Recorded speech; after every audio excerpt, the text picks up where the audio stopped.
नमस्कार, स्वागत है आपका YouTube चैनल छत्तीसगढ़ टुडे में। आज है 26 जुलाई 2021, दिन सोमवार, और आज हम 25 और 26 जुलाई के छत्तीसगढ़ के महत्वपूर्ण करंट अफेयर प्रश्नों को हल करेंगे। तो चलिए शुरू करते हैं। हमारा पहला प्रश्न है, छत्तीसगढ़ के बस्तर जिले में बस्तर एकेडमी का निर्माण किया जा रहा है। इसका क्या उद्देश्य है? इसका आंसर है ऑप्शन बी, युवा प्रशिक्षण एवं पर्यटकों को बस्तर की संस्कृति परंपरा से अवगत कराना। छत्तीसगढ़ के बस्तर जिले में बस्तर एकेडमी का निर्माण किया जा रहा है। इसका उद्देश्य युवाओं को प्रशिक्षण एवं पर्यटकों को बस्तर की संस्कृति सभ्यता से अवगत कराना है। बस्तर एकेडमी लगभग तैयार हो गया है। इसे बस्तर जिले के आसना में 1.5 करोड़ की लागत से बनाया गया है। इसके अंतर्गत यहाँ के युवाओं को प्रशिक्षण देने के साथ ही पर्यटकों को बस्तर की संस्कृति, परंपरा आदि से अवगत कराया जाएगा। इसके अलावा यहाँ शिक्षण संस्थान, प्रशिक्षणार्थियों का हॉस्टल, सैलानियों के लिए हॉट आदि का निर्माण किया जा रहा है। यहाँ बस्तर एकेडमी के समीप स्थित आसना पार्क में बस्तर के 6 जनजातियों का गांव बसाया जा रहा है। सालों बाद बस्तर के आदिवासियों की संस्कृति व परंपरा को बढ़ावा देने तथा बाहर से आने वाले सैलानियों को अवगत कराने का प्रयास किया जाएगा। इससे बस्तर एकेडमी से आदिवासी संस्कृति व परंपरा को फिर से बढ़ावा मिलेगा। हमारा अगला प्रश्न है, राष्ट्रीय उच्चतर शिक्षा अभियान योजना के तहत छत्तीसगढ़ में कितने मॉडल डिग्री कॉलेज खोलने की मंजूरी दी गई है? इसका आंसर है ऑप्शन सी, 10 डिग्री कॉलेज। केंद्र सरकार के द्वारा राष्ट्रीय उच्चतर शिक्षा अभियान योजना के तहत 130 डिग्री कॉलेज देश में शैक्षणिक रूप से पिछड़े जिलों में खोले जाने की मंजूरी दी गई है। इसके तहत छत्तीसगढ़ राज्य में 10 मॉडल डिग्री कॉलेज खोलने की मंजूरी दी गई है। विश्वविद्यालय अनुदान आयोग यूजीसी द्वारा गठित एक विशेषज्ञ समिति ने 374 पिछड़े जिलों की पहचान की है, जहां 2001 की जनगणना के आंकड़ों के अनुसार उच्च शिक्षा में सकल भर्ती अनुपात 12.4% के राष्ट्रीय औसत से कम है। पूर्ववर्ती योजना को केंद्र द्वारा प्रायोजित राष्ट्रीय उच्चतर शिक्षा अभियान योजना में मिला दिया गया है। RUSA ने शैक्षणिक रूप से पिछड़े जिलों में 130 मॉडल डिग्री कॉलेज खोलने की मंजूरी दी है।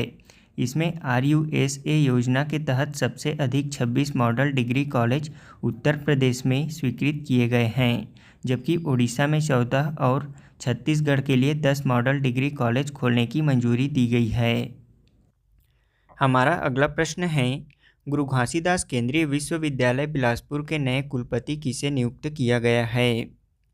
इसका आंसर है option A, professor doctor Alok Kumar Agarwal को। गुरु घासीदास केंद्रीय विश्वविद्यालय बिलासपुर के नए कुलपति प्रोफेसर डॉक्टर आलोक कुमार अग्रवाल को नियुक्त किया गया है। इस संबंध में शिक्षा मंत्रालय द्वारा आदेश जारी कर दिया गया है। वर्तमान कुलपति प्रोफेसर अंजिला गुप्ता का कार्यकाल अगस्त 2020 में समाप्त हो चुका था। शिक्षा मंत्रालय के निर्देश पर वे कार्यकारी कुलपति के रूप में कामकाज संभाल रही थी। गुरु घासीदास केंद्रीय विश्वविद्यालय में इनके स्थान पर सौराष्ट्र विश्वविद्यालय राजकोट गुजरात के कॉमर्स एंड एडमिनिस्ट्रेशन विभाग के प्रोफेसर डॉक्टर आलोक कुमार अग्रवाल को गुरु घासीदास केंद्रीय विश्वविद्यालय का कुलपति नियुक्त किया गया है। अब हम इसके साथ गुरु घासीदास केंद्रीय विश्वविद्यालय के बारे में भी जान लेते हैं। गुरु घासीदास केंद्रीय विश्वविद्यालय बिलासपुर जिले के कोनी में स्थित है। इसकी स्थापना 16 जून 1983 को की गई थी। इसे सन 2009 में केंद्रीय विश्वविद्यालय का दर्जा दिया गया है। वर्तमान में यह छत्तीसगढ़ का एकमात्र केंद्रीय विश्वविद्यालय है। हमारा अगला प्रश्न है, अखिल भारतीय फुटबॉल महासंघ द्वारा महिला फुटबॉलर ऑफ द ईयर 2020-21 किसे चुना गया है? इसका आंसर है ऑप्शन सी, नगंगोम बाला देवी को। भारतीय महिला राष्ट्रीय टीम के नगंगोम बाला देवी को अखिल भारतीय फुटबॉल महासंघ AIFF की महिला फुटबॉलर ऑफ द ईयर 2020-21 के रूप में नामित किया है। बाला देवी फिलहाल स्कॉटलैंड में रेजर्स वीमेंस FC के लिए खेलती हैं। वह फरवरी 2020 में टीम में शामिल हुई और पिछले साल दिसंबर में अपना पहला प्रतिस्पर्धा गोल कर इतिहास रच दिया था। वह यूरोप में एक विदेशी क्लब के साथ एक पेशेवर अनुबंध पर हस्ताक्षर करने वाली पहली भारतीय महिला फुटबॉलर हैं। बता दें कि बाला देवी मणिपुर अंडर 19 टीम का हिस्सा थी। उन्होंने 2002 में असम में अंडर 19 महिला चैंपियनशिप में भाग लिया था, जहां उन्हें सर्वश्रेष्ठ खिलाड़ी घोषित किया गया था। उन्होंने भारत की महिला फुटबॉल चैंपियनशिप में मणिपुर सीनियर महिला फुटबॉल टीम का भी प्रतिनिधित्व किया था। बता दें कि इससे पहले सन 2000 में कर्णम मल्लेश्वरी ने सिडनी ओलंपिक 2000 में देश को वेट लिफ्टिंग में कांस्य पदक दिलाया था। हमारा अगला प्रश्न है, हाल ही में कौन 2020 टोक्यो खेलों में ओलंपिक पदक जीतने वाली पहली भारतीय महिला बनी है? इसका आंसर है ऑप्शन डी, मीराबाई चानू ने। भारत की स्टार महिला वेट लिफ्टर मीराबाई चानू ने टोक्यो ओलंपिक 2020 में देश को रजत पदक के रूप में पहला मेडल दिलाया है। चानू ने भारत में वेट लिफ्टिंग पदक में भारत का 21 साल का इंतजार खत्म किया है। चानू ओलंपिक खेलों में भारत के लिए रजत पदक जीतने वाली पहली भारतीय भारोत्तोलक बन गई हैं।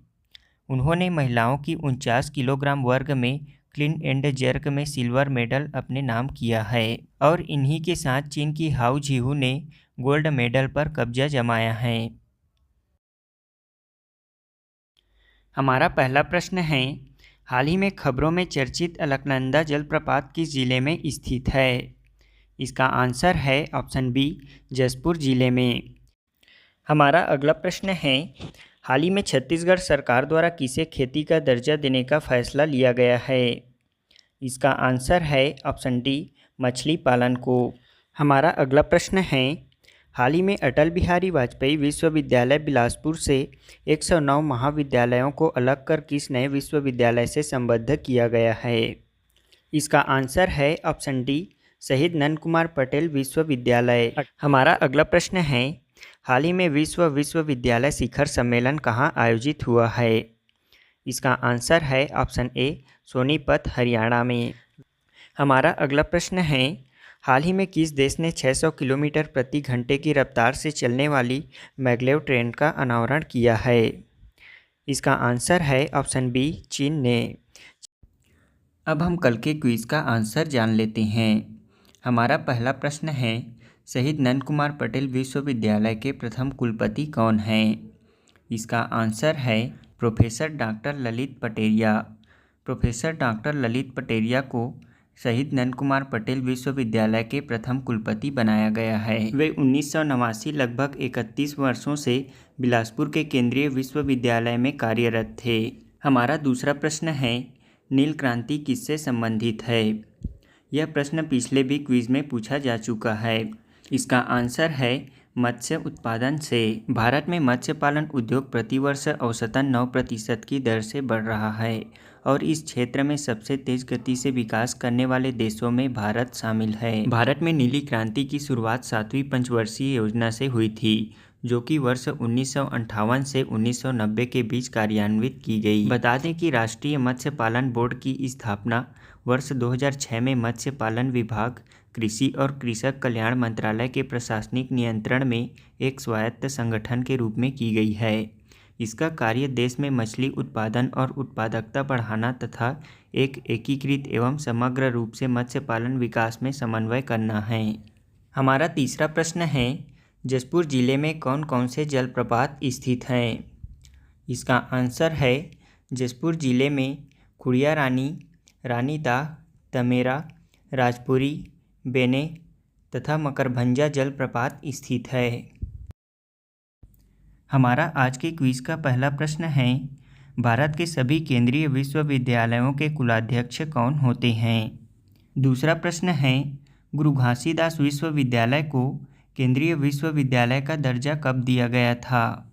हमारा तीसरा प्रश्न है, छत्तीसगढ़ के सी मोहन कुमार का संबंध किस खेल से है?